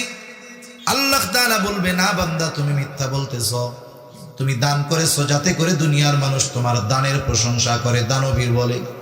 যে উদ্দেশ্যে দান করেছো দুনিয়ায় তুমি তা পেয়ে গেছো। সুতরাং আজকে আমি আল্লাহর তরফ থেকে তোমার জন্য কিছু নাই, তুমি চলে যাও, তোমার ঠিকানা হলো চিরস্থায়ী জাহান্নাম। এই ধরনের দানবীর আছে না সমাজে? এই গত বছর এক জায়গায় একজন মেম্বারি নির্বাচন করছে। নির্বাচনের আগে এক মসজিদে দিছে ফ্যান। এখন ওই মসজিদের মহল্লার লোকজন তারে ভোট দেয় নাই, সে রাগের ঠেলায় ওই ফ্যান আবার খুলে নিয়ে চলে গেছে। এইরকম দানবীর আমাদের দেশে আছে, চিন্তা করে দেখেন। তার মানে ও ফ্যান দিছিল কি আল্লাহর জন্য না ভোটের জন্য? এরকম বহুত মানুষ আছে, আমার জানা আছে। এরকম একজন টাকা দিছে মাদ্রাসায়, এতিমখানায়। টাকা দেওয়ার সময় বলছে আমার নামটা ভালো মতো বলে দিয়েন, যে কোনো কারণে বলতে মনে নেই। মাহফিল শেষ পরে এসে টাকা ফেরত দেন, কেন নাম বলেন নেই? এরকম দানবীর তো সমাজে নাই বহুত। কত হুজুরে এসে থ্রেট মারে, আরে মিয়া কালেকশন করছেন 5 টাকা 10 টাকা 50 টাকা দিচ্ছে, আমি 50,000 দিলাম, নাম কর নাই কেন? এসব দান কোনো কাজে আসে না। আসে বলেন? বরং গোপনে লজ্জায় ওই যে হাতের মধ্যে দিয়ে 5 টাকা দেয়, এটা আল্লাহর কাছে ওই 50,000-এর চাইতে অনেক গুণ বেশি দাম, ঠিক কিনা বলেন? তৃতীয়তে আল্লাহ তাআলা একজন কারি সাহেবকে ডাকবেন, আলেমকে ডাকবেন, জিজ্ঞাসা করবেন কেন কোরআন শিখেছে, কেন ইলম শিখেছে। লোকটা বলবে আল্লাহ আমি কোরআন শিখেছি আপনার সন্তুষ্টির জন্য। আল্লাহ তাআলা বলবে না বান্দা মিথ্যা বলতেছ, তুমি কোরআন শিখেছো যাতে করে মানুষ তোমার তিলাওয়াতের প্রশংসা করে, আলেম হয়েছ যাতে করে ইলমের প্রশংসা করে। বান্দা তুমি যে উদ্দেশ্যে ইলম অর্জন করেছো, কোরআন শিখেছো, দুনিয়ায় তুমি তা পেয়ে গেছো। আজকে আমি আল্লাহর তরফ থেকে তোমার জন্য কিছু নাই, তুমি চলে যাও, তোমার ঠিকানা হলো চিরস্থায়ী জাহান্নাম। এই যে গুরুত্বপূর্ণ ইবাদত গুলো করার পরেও তাকে জাহান্নামে যাওয়া লাগবে কেন? বলে দুইটা কারণ কমপক্ষের মধ্যে পাওয়া গেছে। কয়টা কারণ জোরে বলেন? বলেন তো। ইবাদতের একমাত্র হকদার কে? এটা আল্লাহর হক, যে তারই ইবাদত করতে হবে, তার সাথে কারো শিরক করা যাবে না, এটা আল্লাহর হক। এখন ইবাদত আল্লাহর হক, তাহলে ইবাদত কার জন্য করতে হবে? আল্লাহর। এখন আমি নামাজ পড়লাম, হকটা কার? দেখাইতেছি তো পাবলিককে। এখন বলেন, লোক দেখানো ইবাদত, এটাকে কি বলে? লৌকিকতা, রিয়া। এটা শিরকের একটা প্রকার। মানুষকে দেখানোর জন্য যে ইবাদত করলাম, এক নম্বরে এটা হলো রিয়া, লৌকিকতা, শিরক। দুই নম্বর, ইবাদতের হকদার ছিল আল্লাহ, আমি আল্লাহর জন্য না করে করলাম মানুষের জন্য, তাহলে অপরাধ কয়টা হইছে? কোন? শিরকযুক্ত ইবাদত আল্লাহ তাআলার কাছে গ্রহণযোগ্য নয়, সেই জন্য বাতিল। দুই নম্বর হক ছিল আল্লাহর এই ইবাদত, আল্লাহর হক নষ্ট করার কারণে হবে শাস্তি। তাহলে চিন্তা করে দেখেন, ইখলাস হলো এমন পাওয়ারফুল এক জিনিস। আল্লাহর জন্য যদি নিয়তকে পরিশুদ্ধ করে, বিশুদ্ধ করে একজন মানুষ যদি ছোট কোনো আমলও করে, ওই আমলটা আল্লাহ তাআলা চাইলে তার নাজাতের কারণ হিসাবে কবুল করে নিতে পারে। এজন্য এ দুনিয়ার সব ইবাদত গুলো, ছোট হোক আর বড় হোক, আমরা কার জন্য করব? জোরে বলেন। এখন কথা হইল, হুজুর আমার তো ইবাদতে গেলে মন চায় পাবলিক দেখুক। ইখলাসওয়ালা ইবাদত হওয়ার জন্য একটু সময় তো দেওয়া লাগবে। সম্ভবত বাইজাবির হাসিয়ার মধ্যে আছে একটা ইবাদত হওয়ার জন্য সময় দরকার। কত সময় দরকার? একজন মানুষ যখন প্রথমে ইবাদত শুরু করে, নতুন নতুন নামাজ পড়তেছে, ওর মধ্যে দেখবেন একটা বাপ কাজ করে, নামাজ পড়তেছি না। এখন এই যে প্রথমে তার মধ্যে একটা লোক দেখানো ভাব আসে, ও যদি প্রথমে চিন্তা করে, কেউ যদি ওরে ওয়াসওয়াসা দেয় এরকম, শয়তানে এসে যে নামাজ পড়তেছস কার লাগি? আল্লাহর জন্য নামাজ। কেন? মানুষ নামাজ পড়তে তোরে দেখলে তো তোর ভালোই লাগে, আল্লাহর জন্য যেই না ইবাদত করা না হয়, ও ইবাদত করে কোনো লাভ নাই। ও চিন্তা করে, কথা তো ঠিক, তাহলে বাদই দিয়ে দিই। বাদ দেওয়া যাবে না। শুনেন, আমাদের দেশে অ্যালোপ্যাথি, হোমিওপ্যাথি চিকিৎসা আছে না? হোমিওপ্যাথি ডাক্তাররা, যারা ডাক্তার, তারা ওষুধ দেওয়ার পরে বলে যে রোগ যদি বাড়ে তাও ভালো, কমলেও ভালো, স্থির থাকলে সমস্যা। এখন উনি ওষুধ দিছে, ওষুধ দেওয়ার পরে রোগ বাড়ছে। কিছু কিছু ক্ষেত্রে ওনারা বলে যে রোগ বাড়লে এটা আরো ভালো। কেন? বলে যেই রোগের ওষুধ দিছি, এইটা যা আছে ওইটাকে পুরা বের করে দিয়ে পরিপূর্ণ নির্মূল করে দিবে এই ওষুধ ইনশাআল্লাহ। সেজন্য রোগ বাড়ছে, এতে কোনো অসুবিধা নাই। এখন ইবাদত শুরু করছে, একটু লোক দেখাইতে মন চাইতেছে। এখন বলেন, 5 ওয়াক্ত নামাজ ওই বেটায় পড়ে, লোক একটু দেখে ভাল লাগে, এই ভালো কয়দিন লাগবে আমার? বলে 1 মাস ধরে ভাল লাগছে যে মানুষ নামাজ পড়তে দেখতেছে।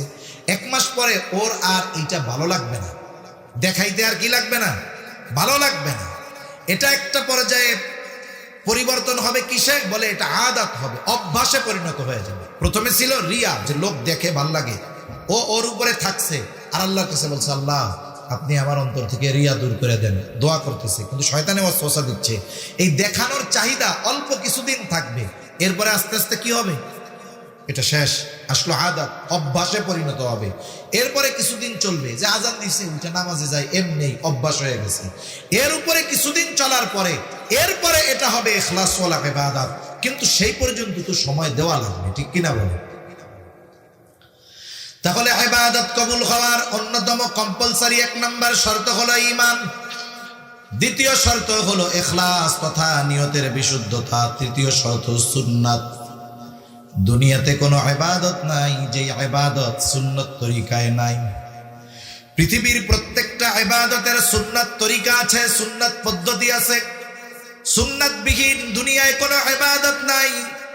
বরং সুন্নাত তো হলো এমন এক পরশ পাথর, দুনিয়ার কাজগুলোর মধ্যেও যদি সুন্নাতকে ছোঁয়া দেওয়া হয়, দুনিয়ার ওই সাধারণ কাজটাও ইবাদত বলে পরিণত হয়ে যায়। যেমন দৈনন্দিন কিছু কাজ আছে যেগুলো আমাদের না করলেই নয়, যেমন প্রস্রাব, পায়খানা, এগুলো তো স্বাভাবিক কাজ নাকি? এখন বলেন, কেউ যদি দৈনিক 5 বার পায়খানায় যায়, সওয়াব কি তার বেশি হবে নাকি? সওয়াব হবে বেশি। কেউ যদি দৈনিক একবার নাও যায় তার গুনাহ হবে নাকি? গুনাহ হবে না, সওয়াবও হবে না। বেশি গেলেও লাভ নাই, কম গেলেও ক্ষতি নাই। কিন্তু দেখেন, কেউ যদি চিন্তা করে ঘুম থেকে উঠছে, আজান শুনে নামাজ পড়তে যাবে, নামাজের সময় আছে এখনো 20 মিনিট, এখন সে চিন্তা করছে আমি মসজিদে যাই, আমি মেসওয়াক করতে করতে গিয়ে ওযু করে নামাজ পড়ব। হঠাৎ তার একটু জরুরতে চাপ দিছে, বাথরুমে চাপ দিছে। এখনো চিন্তা করতেছে যে এখন আমার যদি নামাজের মধ্যে বাথরুমে চাপ দেয়, নামাজে ইমাম সাহেবের সাথে নামাজ পড়তেছে, এই সময় যদি বাথরুমে চাপ দেয় কষ্ট হবে না? এরকম 2-4 বার যদি কেউ এই অবস্থার সম্মুখীন হয়ে থাকেন, মনে করেন আপনি প্রথম কাতারে আছেন, পেছনে আরো 20 কাতার, ইমাম সাহেব সূরা শুরু করছে, ইন্না আতাইনা কাল কাউসার পড়লে মনে হয় যে হুজুর বাকারা সূরা পড়তেছেন, ঠিক কিনা বলেন? কারণ চাপ দিছে কিসে? যেটা চাপ দিছে এইটা চাপ দিলে ওই জায়গায় থাকলে হুজুর যদি ইন্না আতাইনা কাল কাউসারও পড়ে, মনে মনে হুজুর শেষ করে না কেন? এখন ও চিন্তা করতেছে বাথরুমে গেলাম, ফজরের নামাজ কেরাত তো লম্বা। এখন যদি নামাজের মধ্যে এই বড় জরুরতে চাপ দেয় তাহলে নামাজের একাগ্রতা নষ্ট হবে, কষ্ট হবে। এই চিন্তা করে সে চিন্তা করতেছে তাহলে আমি আমার এই জরুরতটা বাসার থেকেই সেরে যাই। এইবার সে বাথরুমের উদ্দেশ্যে রওনা হবে। মাথাটাকে ঢাকা সুন্নাত, টুপি দিয়া ঢাকুক, রুমাল দিয়ে ঢাকুক আর গামছা দিয়ে ঢাকুক, এটা ঢাকা সুন্নাত। নবীজি বলছে তাই সুন্নাত। চিকিৎসা বিজ্ঞান বলে বাথরুমের মধ্যে হাজারো অগণিত ব্যাকটেরিয়া আছে, জীবাণু আছে, আর ওই জীবাণুগুলো মাথার চুলের সাথে একটা বেশ আকর্ষণ আছে। আবার মাথার চামড়া এবং মাথার চুল এটা বড় স্পর্শকাতর। এই জন্য দেখবেন মাথার মধ্যে খুশকি হয়, চুল যত ছোট হোক খুশকি হয় না? কিন্তু ওই দাড়ি যাদের আছে, লম্বা দাড়ি, জিজ্ঞাসা করেন দাড়ির মধ্যে কোনোদিন খুশকি হয়েছে নাকি?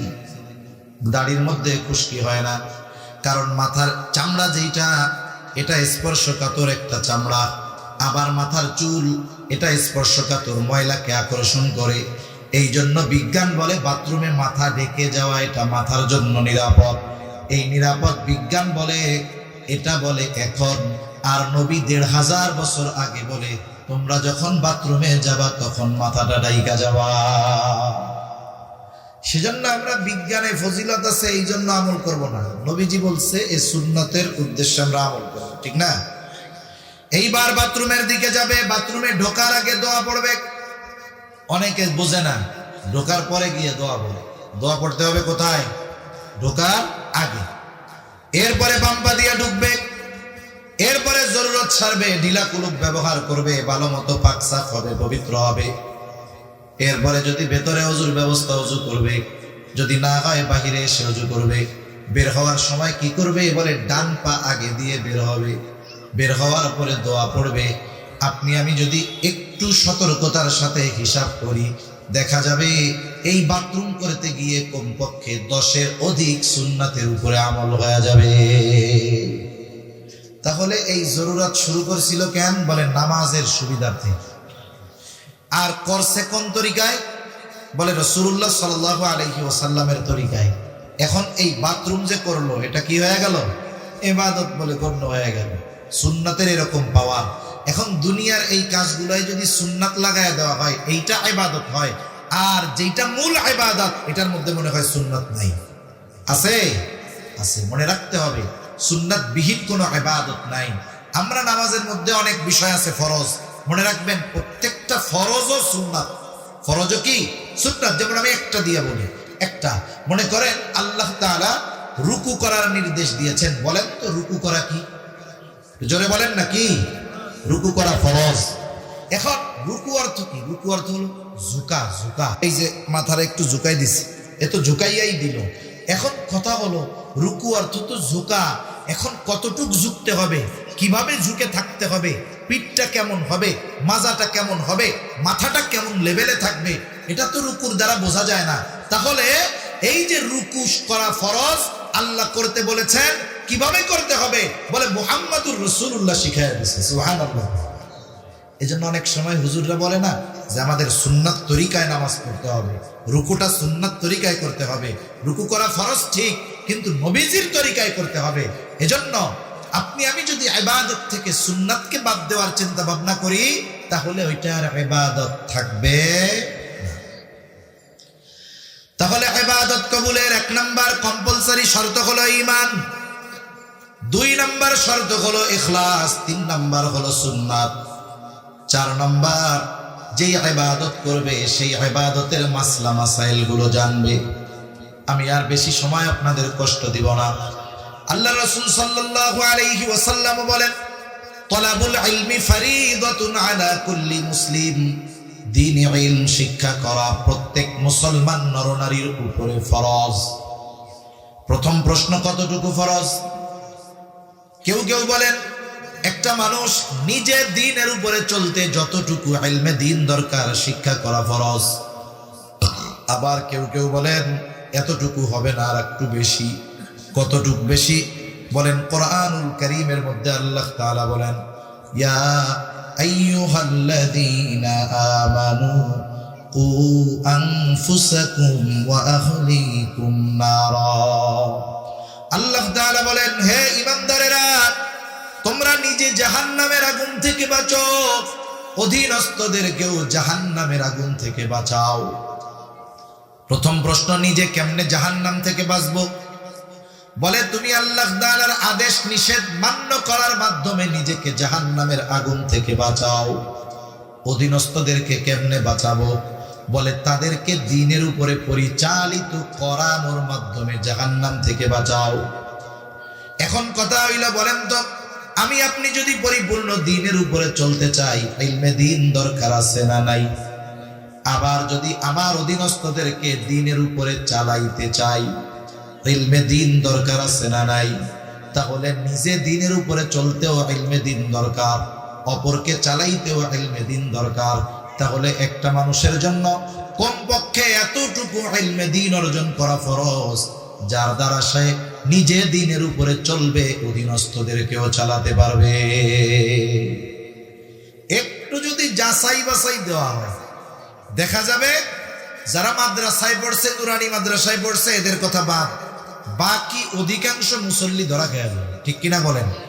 ধরা খেয়ে যাবে। এজন্য যেই ইবাদত করব, ওই ইবাদতের মাসলা মাসাইল গুলো আমরা শিখে নিব। যেমন 5 ওয়াক্ত নামাজ যিনি পড়েন, নামাজ সম্পৃক্ত যত মাসআলা আছে, ইমাম সাহেবকে বলবেন যে হুজুর, নামাজ সম্পৃক্ত যত মাসলা মাসাইল আছে এগুলো আমাদেরকে একটু শিখায়া দেন, জানায়া দেন। এখন তো ইমাম সাহেবদের কাছে আমরা শিখতে চাই না, লজ্জা লাগে, ঠিক না? লজ্জা লাগে। অথচ এক সময় ইমাম সাহেবদের সাথে মানুষের কত খাতির ছিল, পোলার বিয়া, মাইয়ার বিয়া সব হুজুরদের সাথে পরামর্শ করে এরপরে দিত। ঠিক কিনা বলেন? আর এখন হুজুরের কাছে গিয়া দোয়ায় কোনো জিজ্ঞাসা করবে কেমনে? কারণ সকাল সন্ধ্যায় তো হুজুরে সাইজের উপরে রাখতে চায়, বুঝেন না? এখন ওই হুজুরের কাছে গিয়া যদি দোয়ায় কোনো জিজ্ঞাসা করে, তাহলে লজ্জার ব্যাপার না? আমার এক বন্ধু আছে, সে খুব টাইট জিনিস, একবারে কঠিন এক জিনিস। সে যেই মসজিদের কমিটি সোজা থাকে না, ও সোজা বানায় না। আমি ওরে জিজ্ঞাসা করছি, দোস্ত কেমনে করো রে এইগুলো? বলে আমি প্রথম থেকে যাই এই মাসলা মাসালা নিজের থেকে শেখানো শুরু করি। যেইগুলো বেশি তিরিং বিড়িং করে, খালি ওইগুলোরে দাঁড়া করে, দাঁড়ান আপনি দোয়ায় কোনো উত্তর করেন। এইরকম কয়দিন যখন কই, রুমের মধ্যে এসে এমনি তখন হুজুর মুড়ি দেওয়া যায়। তা এইরকম সাইজ হুজুররা চাইলে করে ফেলতে পারে। তা যাই হোক, এখন কথা হলো, আমি যদি লজ্জার চিন্তা করে হুজুরের কাছ থেকে সঠিকভাবে এটা না শিখি, দুনিয়ায় লজ্জা পাইলাম ঠিক, লজ্জার কারণে শিখলাম না, আখেরাতের ডান্ডা বেড়ি কি বাদ যাবে নাকি? তাইলে কথা হইল, দুনিয়ার একটু লজ্জা ভালো, আখেরাতের ডান্ডা বেড়ি খাওয়ার দরকার। এজন্য দেখেন, একজন নামাজি যখন নামাজ পড়বে কি দরকার? বলে 1 নম্বরে তার নামাজের ফরজগুলো জানা দরকার। নামাজের বাহিরেও ভেতরে 13 ফরজ, শরীর পাক, কাপড় পাক। তার মানে প্রথমেই তার যেই ফরজগুলো আছে তাহারাত সম্পৃক্ত তথা পবিত্রতা সম্পৃক্ত। এই জন্য পবিত্রতার মাসলা মাসাইল জানার দরকার, গোসলের ফরজগুলো জানার দরকার, ওযুর ফরজগুলো জানার দরকার, আছে না নাই? যেহেতু পবিত্রতা নামাজের একটা গুরুত্বপূর্ণ বিষয়, এখন পবিত্রতা কেমনে অর্জন করব সেইগুলো জানার দরকার আছে না নাই? আরে আমার কাপড়ে পাক নাপাকি লাগছে, আমার কাপড়ে নাপাকি লাগছে, এখন যদি এই কাপড় নাপাক থাকে নামাজ হবে না, এখন এটাকে পাক করব কেমনে জানার দরকার আছে না নাই? তাইলে তাহারাত তথা পবিত্রতার মাসলা মাসাইল গুলো জানতে হবে। এইরকম একটার সাথে আর একটা কানেক্ট আছে, মুসল্লিদেরকে যদি জিজ্ঞাসা করি ধরা পড়ে যাবে। এখন বলেন, যদি নামাজের বাহিরে ভেতরের 13 ফরজের একটা ছুটা যায়, নামাজ থাকবে নাকি যাবে? দুইজন নামাজ পড়তেছে, দুইজন পাশাপাশি, একজন নামাজ শেষ আর একজন সাউসিজদা দিয়ে ওইটা আবার সব পইড়া সালাম ফিরেছে। এখন দোস্ত জিজ্ঞাসা করে, কিরে সৌসিজদা দিলি কেন? সৌসিজদা কেন দেয়? বলে নামাজের ওয়াজিব আছে 14টা, এর থেকে একটা ছুটা গেলে সৌসিজদা দিলে নামাজ হয়ে যায়। এখন ওরা জিজ্ঞাসা করতেছে, তুই সৌসিজদা দিলি কেন? দোস্ত একটু পাত বেড়ে গেছিল। এখন কন্দ এই কাম যদি হয়, সৌসিজদা 2টা না 200 দিলেও কি ওর নামাজ হবে নাকি? এজন্য আমার জানতে হবে যে আমার ছুটছে ফরজ, তাইলে আমার নামাজ এখন আর নাই। নামাজের ওয়াজিব 14টা জানতে হবে। কেন? বলে ওয়াজিব যদি ছুটে যায় সৌসিজদা দিলে নামাজ হয়ে যাবে। নামাজ ভঙ্গের কারণ 19টা। এই যে একটা লেখা আমি দেখলাম, এটা আমি শুরুতে এসে দেখতেছি, এই জায়গায় লেখছে 30 দিন ব্যাপী মহিলা কোরআন শিক্ষা করছে। আপনি অবশ্যই জানেন নামাজ ভঙ্গের কারণ 19টি। প্রথম কারণ হলো নামাজে অশুদ্ধ পড়া। এই যে কোরআন নাজিলের মাস আসতেছে, কত মানুষ এমন আছে সূরা ফাতিহাটাও তার শুদ্ধ নাই, আছে না নাই? এখন নামাজ ভঙ্গের কারণগুলো আমার জানতে হবে। এর 19টা কারণের প্রথম কারণই নামাজে অশুদ্ধ পড়া। এজন্য এখন আমার